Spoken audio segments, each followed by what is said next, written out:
A gente está acompanhando esse caso assustador, que são os casos de contaminação por bebida alcoólica. Destiladas. Aconteceu em São Paulo, já teve caso em Pernambuco. Ou seja, a gente não tem a noção do que nos aguarda, do que está acontecendo. A gente não tem a noção da dimensão. Mas, aparentemente, o que a gente tem é algo que lembra muito o caso do ataque aos ônibus na cidade de São Paulo, que o Brasil inteiro acompanhou. Pedradas nos ônibus. Então era uma pedrada num dia, uma pedrada no outro, depois começou a aumentar a pedrada para cá, pedrada, chegamos a ter 13, 14 pedradas por dia. Não acabou. Hoje está na casa de 2, 3 ataques por dia. Mas a gente não tem mais aquele medo geral na cidade. E a rigor, a polícia não resolveu. As autoridades não resolveram. Os ataques é que diminuíram. Porque eles não eram ataques coordenados. Não havia uma grande quadrilha, não havia uma central de produção de pedradas. Eram pedradas daqui e ali, prenderam os caras aqui, um tacou pedra em 5, 6 ônibus, outro tacou pedra em não sei o que e tal. Bom, e agora a gente tem o caso das bebidas com metanol. Fica parecendo, se a gente não estudar, se a gente não prestar atenção, que está acontecendo algo novo, que são as bebidas batizadas com metanol. Mas é importante que a gente saiba que bebidas batizadas existem há muito tempo. Noticiário de bebidas batizadas com metanol também há muito tempo. Há coisa de 10, 15 anos você tem noticiário. É um tema, por exemplo, que os Médicos Sem Fronteiras abordaram num campo do site deles dedicados ao metanol. Metanol. E ele coloca lá o que tem de verdade e mentira nas bebidas, a bebida normal, a bebida batizada, não, falsificada, fraudada. Aí você acha, no ano passado, 6 pessoas mortas numa única festa, no Laos. Você vê e acha 100 pessoas morreram em 2000. A notícia fala 100 pessoas morreram num ponto turístico na Turquia. Você teve 80 pessoas mortas na Indonésia. Essa notícia é de 2018. O que tinha dentro do álcool? Metanol. 2016, prenderam uma quadrilha, a maior quadrilha já presa no Brasil de produção de bebida falsificada. Quantas bebidas ele falsificava por dia? A maior quadrilha já presa no Brasil. 1.200 garrafas por dia era a capacidade de produção dele. Que é nada, mas é o suficiente para você criar um caos. 1.200 garrafas circulando por aí. Sempre se usou algo que é mais barato do que a bebida em si. Uma vodka de boa procedência, de bom padrão, vendida dentro dos conformes, pagando nota, etc. Custa R$70, R$60, se for uma boa vodka. Um uísque 8 anos, 12 anos, 12 anos, custa por aí 80, 100, R$120. Aí você adiciona o quê? Um produto químico de R$2, R$3, que é o metanol, que é para ser usado na indústria química. Não é para ser usado, em hipótese alguma, na bebida. Agora, só usaram nessas que a gente teve problema? Não! Tem uma reportagem feita em 2019, citando a perícia forense do estado do Ceará, em 2019, que eles compraram um equipamento, um espectrômetro, eles conseguiam medir tudo, bebida, combustível, diabo, para ver o que tinha dentro. E eles encontraram o quê? Metanol. Compraram bebidas em distribuidoras, compraram bebidas, foram pegar em festas, e tinha metanol. Se você for pegar o Brasil hoje, o que se falsifica, se frauda? O leite é fraudado. o azeite é fraudado, a pimenta é fraudado, o mel é fraudado, o uísque é fraudado, o perfume é fraudado, o feijão, encontraram até areia no feijão. Milho, cevada é comum, arroz também, dentro do feijão. Arroz fraudado. Suco industrializado, fraudado. Água de coco, fraudada. A gente tem fraude em tudo, em tudo. Quando você pega a lista, e tem uma lista com os produtos mais fraudados do mundo, e você vai olhar, se eu achar aqui, porque eu tinha separado, hoje eu posso ter perdido já. 10 produtos mais fraudados do mundo. Leite de vaca, azeite, mel, carne bovina. Os caras misturam soja na carne processada. E outros produtos. Pimenta em pó, azeite de oliva, cúrcuma em pó, leite em pó, vodka e aquela manteiga ghee. São os 10 itens mais fraudados do mundo. Cada país tem sua lista. Então a gente tem algo que é muito grave, mas não é, e a exemplo da história das pedradas, e por isso eu trouxe a história das pedradas, não há uma quadrilha única produzindo isso. Por que o PCC foi citado? Porque o PCC usa metanol nos combustíveis, né? Agora, o que pode acontecer com o seu carro se usar metanol? Pode quebrar o carro, destruir, mas você não morre por causa disso. Aí você aparece numa bebida alcoólica. Não pense que maquiagem não pode matar, que o perfume não pode dar uma alergia brutal, que o feijão... Tudo isso pode. Caneta emagrecedora. As pessoas tanto fazem manipulados em alguns casos, tem gente que traz de fora e a forma de acondicionar pode, mesmo sem você mexer no conteúdo, destruir o conteúdo. Porque a caneta emagrecedora tem que ficar sob refrigeração. Aí tem gente que foi pego trazendo caneta emagrecedora no corpo. 36 graus e meio. É mesmo que botar no aquecedor. Porque a temperatura externa, quando é 36,5, a Larissa fica doida. Se bem que ela gosta. Ela veio do Paraná. Mas, ainda assim, 36 graus e meio, o corpo cercado de caneta emagrecedora. Imagina aí, o cara põe na geladeirinha e vende para uma pessoa qualquer que fala, olha, tá geladinho. Porra, subiu a temperatura, baixou a temperatura. Vinho.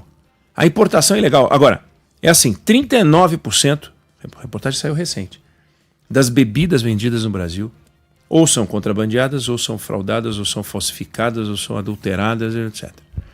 Aí você fala, mas tem adulteração e adulteração. Tudo bem, tem. O cara abre o vinho e bota açúcar e água. E aí não vai matar. Tá bom, mas a intenção dele não é nem matar, nem não matar. A intenção dele sempre é ganhar dinheiro. Sempre é ganhar dinheiro. O objetivo do traficante de drogas não é que o camarada tenha uma overdose. Porque ele para de comprar. Ele quer que o sujeito compre sempre. Então, todo mundo que está no crime tem por objetivo ganhar dinheiro. Com uma taxa de lucro que seja maior do que a taxa de lucro que ele ganharia se ele estivesse no mercado formal, pagando 50% de impostos. Então, quando o cara sabe que ele tem que pagar 50% de impostos e que ele tem que vender uma bebida que custa para ele comprar, se ele vende a 70, 80, ele tem que comprar a 50, sei lá eu quanto, se ele compra R$30, R$25, ele fala, pô, vou ganhar mais. Aí ele fala, estou diante de uma oferta, o distribuidor, o cara do ponto do comércio, ele sabe o que é uma oferta. A gente, no supermercado, pode ser enganado, porque a gente não é um comprador profissional. Se eu vou ao supermercado e vejo, compre uma, leve duas, eu tendo a achar que se aquele supermercado está me oferecendo isso nessas circunstâncias, eu posso comprar. Mas agora um comprador profissional recebe o telefonema de um distribuidor que fala, estou oferecendo para você aqui a vodka tal, mas está com 40% de desconto. O que aconteceu? Como é que é isso? O cara sabe, ele sabe, ou pelo menos tem a obrigação profissional de saber. Não dá para comprar um celular de ponta por R$600, não dá. Não dá para comprar um computador de ponta por R$500, não dá para comprar nem o sanduíche da tua preferência por R$3. Se o cara vender o sanduíche da tua preferência por R$3, não compra, porque está estragado ou alguma coisa está errada. E nas bebidas acontece isso. Mas o consumidor não é beneficiado, eu digo, financeiramente, porque ele vai lá no bar e custa R$30, R$20. O que é? O cara quer aumentar a margem dele. Aí fecharam um bar, foram entrevistar o dono Ele disse que ele comprava de um distribuidor de rua, que passava lá. O que é um distribuidor de rua? Isso não existe distribuidor de rua. Pode até ter. Você às vezes vai numa padaria, tem um pessoal lá oferecendo apartamento para você, mas ele não é um corretor de rua. Ele está oferecendo um apartamento e vai te levar para construtora ou para imobiliária bacana, que fica em algum lugar. Não, você não vai comprar ali na rua dele. Não existe isso. Aí a bebida, o cara vem. O apelido do cara, você lembra qual era? Zé da Cova. Como que é o cara? O vendedor. E aí ele falou, eu nunca imaginei. Nunca imaginou, caramba! Você pode argumentar assim, eu nunca soube, porque você nunca procurou saber também. Peraí, vem cá, como é que você consegue chegar nesse preço? Porque, desculpa, eu vou lá na distribuidora oficial, custa uma bica. Se eles são a distribuidora oficial, por que você faz o quê? Você pega na fábrica? Você rouba a garrafa? Ou eles são pilantras porque sabem que tem um mercado paralelo e eles sobem o preço porque eles balizam pelo mercado paralelo? Como é que faz? Tem mercado paralelo de farol de carro, de banco, de peça, mas é tudo roubado. É roubado. É roubado. Você não consegue comprar uma peça de carro barata. Claro que se você vai tomar uma bebida num restaurante caro, você vai pagar parte do aluguel dele, etc. Mas isso é para o consumidor, mas tem um piso. Não dá para chegar num piso menor. Agora, para o comprador, não. Ou você acha que o restaurante caro, que vende para você a bebida mais cara, compra a bebida mais cara? Claro que não. Ele compra pelo mesmo preço do outro. É igual. Então, quando e comprador é comprador, o cara sabe, tem uma oferta, ele sabe o que é uma oferta. Por exemplo, esse vinho aqui, tem 96 pontos, segundo o ranking tal. Vai bombar. Vamos comprar agora? Aí o cara resolve comprar, porque isso é outra coisa. Olha, esse outro uísque aqui vai começar uma campanha e tem um ator que foi contratado para fazer a campanha, esse negócio vai bombar. Isso é outra coisa. Então, o que eu quero dizer é, a polícia não vai conseguir, em hipótese alguma, resolver esse problema no Brasil. Não vai resolver. Não vai resolver. É impossível resolver. Porque é um monte de boca de porco fazendo 100 garrafas, 200 garrafas, eles pegam as garrafas, lavam as garrafas de qualquer jeito e vai, a tampa é ruim, o lacre é ruim. Esse grandão que foi preso em 2016, a qual me referi, era impossível, segundo os especialistas, identificar uma garrafa da outra. Aí você vai fazer o quê? Rastreabilidade. Como é que você vai usar? Como é que você vai fazer rastreabilidade? Dá para fazer rastreabilidade como dá com remédio. Então tem que fazer rastreabilidade, garrafa por garrafa. Aí teria que ter um QR Code. Na garrafa, não no líquido, porra. Aí você pega uma garrafa rastreada enfim, tem que trabalhar alguma coisa por aí, com remédio. Como remédio. De algum jeito. Os supermercados já não colocam a garrafa dentro no expositor. Eles deixam fora, para você não roubar a garrafa. Mas não é por outro motivo, para ninguém pegar e colocar coisa dentro.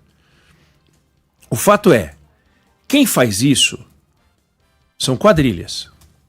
São micro quadrilhas. Esse grandão, que fazia 1.200, ele tinha 3 fábricas. Vivia uma vidona. 1.200 garrafas. 1.200 garrafas. Mas não resolve uma festa, de uma festa grande de formatura. Então essa era a produção diária dele. Aí, esse pessoal tá tudo espalhadinho. Você acha que é tudo engenheiro químico? E eles conseguiram a fórmula do uísque? Não, né? Eles não estão nem aí. Então o cara sabe o seguinte, se eu colocar esse tanto de metanol para esse tanto de etanol, a pessoa não vai morrer, porque o etanol anula o metanol. Tá, e que mais ele faz? Aí vai um lá que pega e coloca um pouco mais do que deveria colocar e deu no que deu, porque o sujeito que fazia tinha um trabalho alternativo aí qualquer, vislumbrou a possibilidade de ganhar um dinheiro maior trabalhando com bebida falsificada e deu ruim, né? Hoje no Brasil a gente não tem, aliás, tá em uma discussão, tem um remédio que a Anvisa nem aprovou e tal, ele é um antídoto contra o metanol. Diante do que a gente está vendo, essa discussão está em curso. Mas para você saber que é tudo muito pulverizado. Então, entrou o Ministério da Justiça, entrou a Polícia Federal. Acho estranho que o ministro Lewandowski não soubesse ou não tenha tentado apurar para explicar que isso é tudo pulverizado. O secretário de Justiça de São Paulo, Fábio Prieto, ele estava numa reunião e acharam certa vez 15 milhões de rótulos de bebida. Olha só o tamanho, quer dizer, tem uma gráfica que fica produzindo. Para quanto tempo? Como é que funciona? Entendeu? O cara não vai fabricar, botar o uísque no barril de carvalho, deixar 12 anos, né? Ele vai lá, faz uma mistureba e dane-se. Então, são várias quadrilhas. São várias pequenas quadrilhas. Não existem grandes centrais de distribuição. É tudo pulverizado. Quem combate a falsificação, e aí mistura falsificação com contrabando, com adulteração, com o diabo, quem combate isso sabe muito bem que é muito pulverizado.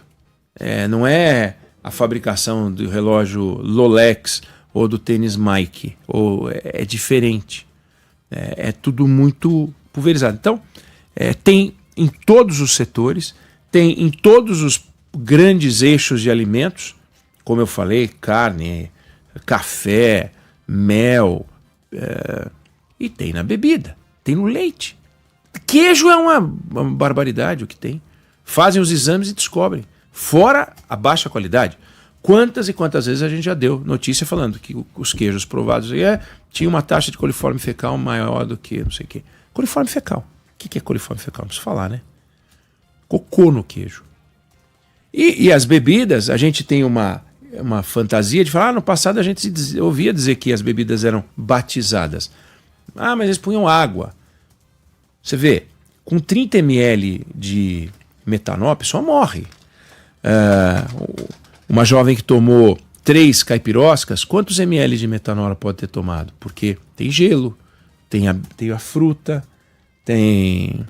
Talvez, né? Não é só... A bebida não era 100% metanol, então ela não chegou a tomar 30 ml, mas com 30 ml é fatal. Com 10 ml vem os casos de cegueira. Então, com 3 caipiroscas, olha o que aconteceu com ela. E ela estava num bar. Então, é óbvio que a partir de agora todo mundo tem que dar aquele momento estátua para tudo, o que é lamentável para alguns setores da economia. Fico pensando que para o pessoal que faz festa, barman e tal, é a Covid deles. É uma nova Covid. Para tudo, porque a Covid tinha um risco de vida para as pessoas, mas tinha também a paralisação da economia. Quem é que vai contratar hoje, numa festa, um bar com destilado? E não importa, neste momento atual, se você tem a certeza da procedência. Porque você vai servir para os seus amigos que não têm a certeza da procedência. E como é que você vai dar a eles a certeza da procedência? Você vai contratar o laboratório e vai abrir todas as garrafas e em cada garrafa você vai colocar debaixo um papelzinho dizendo que o conteúdo daquela garrafa foi certificado pelo laboratório A ou laboratório B? É impossível. Então, as autoridades têm que dar uma resposta tranquilizadora. O fato de estar encapsulado em 1 ou 2 lugares no momento, não sei se é tranquilizador ou não é. Podem ser garrafas que não foram abertas. Você não sabe quantas garrafas foram abertas a cada não sei quantas garrafas que os bares e os restaurantes vendem. Você não sabe se o buffet A ou B... enfim, é um momento lamentável, porque fica todo mundo apreensivo. Então, é o momento de ficar apreensivo, é o momento das autoridades colocarem a bola no chão, explicar, é espalhado. São várias quadrilhazinhas, não tem uma grande organização criminosa, tem um grande crime acontecendo. E isso a gente tem que tomar muito cuidado e ficar de olho. E não é só no Brasil. Como eu falei, Médicos Sem Fronteiras dedica um capítulo no site deles para falar do metanol. Trouxe aqui exemplos lá, Indonésia, Turquia, dezenas de pessoas mortas por metanol. Casos de 10 anos atrás, 8 anos atrás, caso do ano passado, tem caso desse ano. E agora entra o Brasil. Que é o que a gente sabe, porque foram vários casinhos. Então a gente fala, puxa vida, aí nós vamos apurar. Agora, quantas pessoas podem ter sido contaminadas por metanol em casos espalhados, e aí o camarada já bebia demais, aí foi a cirrose, foi não sei o quê, não. Se é verdade que 39% é o que diz a Federação dos Hotéis, Bares e tal de São Paulo, 39% da bebida servida tem alguma irregularidade, ou por contrabando, que é a maioria, tá? Adulteração, fraude de todo tipo. E aí, se não resolver esse número, o que adianta? A gente vai ficar caçando agora de onde... Claro, tem que caçar. Tem que caçar. Mas nós não vamos resolver achando quem foi o cara que vendeu esta bebida. Se foi aquele distribuidor e tá aí, ele comprou de quem? Ah, então foi naquela fabricazinha que fica ao lado do cativeiro onde tem sequestro. É bem mais complicado do que parece. E eu queria dividir isso com vocês. Não sei se vocês concordam ou discordam, mas essa é a opinião que eu tenho sobre o assunto.